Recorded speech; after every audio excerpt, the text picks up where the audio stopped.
kamar yadda wata kotu a jihar Kaduna hukunta wani matashi biyo bayan ɗauke wata yarinya da ya yi inda ya je ya ɓoye ta har tsawon kwana 3 duk da cewa wannan yarinya budurwarsa ce to amma ta yi aure ta fito inda ake tunanin cewa hatta iddanta bai cika ba shi kuma wannan tsohon saurayi nata ya je ya ɓoye ta inda suka ci gaba da cin karansu babu babbaka. Wakilinmu na kotu Musa Garo ya halarci zaman kotun ga ma rahoton da ya haɗa mana. An gurfanar da Muhammad Abubakar a kotun shari'ar musulunci. Mai gabatar da kara kuma wakilin kwamishinan 'yan sanda na wannan kotu ASP Muhammadu ya gurfanar da Muhammad Abubakar a gaban mai shari'a Malam Madahu a yayin da ya karanto laifuffukan shi abin da ya hada da kama yarinyar mutane ya je ya ajiye ta kusan kwana 3 ba a ganta ba. A yayin da 'yan banga suka ta bincike da iyayenta sai aka gano cewa Muhammadu yana tare da wannan yarinya. A nan fa shine 'yan banga suka bazama nan take suka kamo shi wannan Muhammad Abubakar suka kawo shi gaban 'yan sanda su kuma gaban 'yan sanda suka kawo shi wannan kotu. Mai shari'a Malam Madahu ya tambaye shi akan laifuffukan da ake zargin shi da shi nan take Muhammad Abubakar ya ce lalle ya kama wannan yarinya mai suna Shamsiya domin kuwa ya kai ta ɗakin wani abokin shi sun yi kwana 3 tare da ita. Mai shari'a Malam Madahu ya umarta nan take a mai bulala a musu bulala 30 nan take aka daga aka yi mai bulala 20 ita kuma aka yi mata bulala 10 ga yadda aka gabatar da wannan bulala akan Muhammad Abubakar.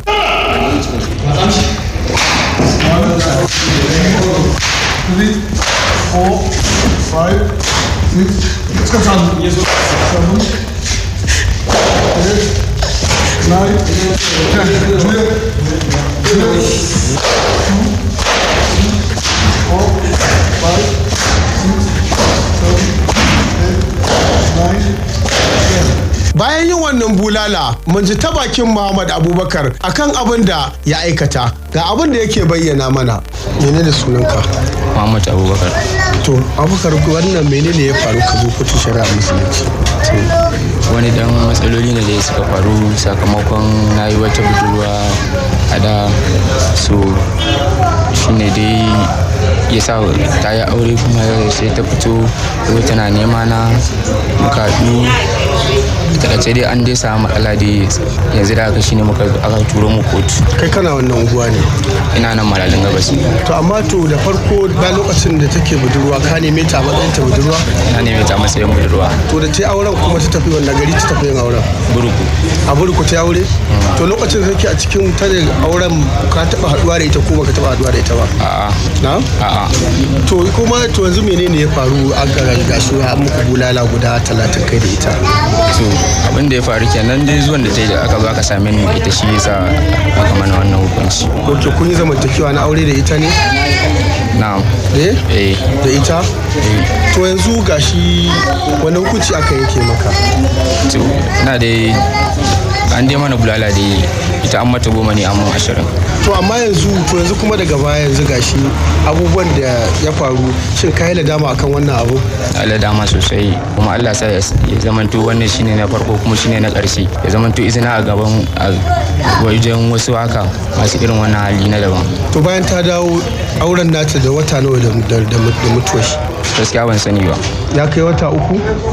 Gaskiya ban sani ba. To baka san watannin ba? Yawwa. Bayan jin ta bakin Abubakar ita ma fa Shamsiya Hamisu ba ta mana wata ba domin kuwa ta fito mana da labarai sala yanda abu ya gabata akan da suka yi wannan zamantakewa da wannan tsohon saurayinta domin har tana bayyana mana cewa kafin ta yi aure da saurayinta ne amma kuma daga baya bayan ta yi aure kuma ta fito suka ci gaba da mu'amala ga yanda take mana bayani. Da saurayina ne. Ciwa?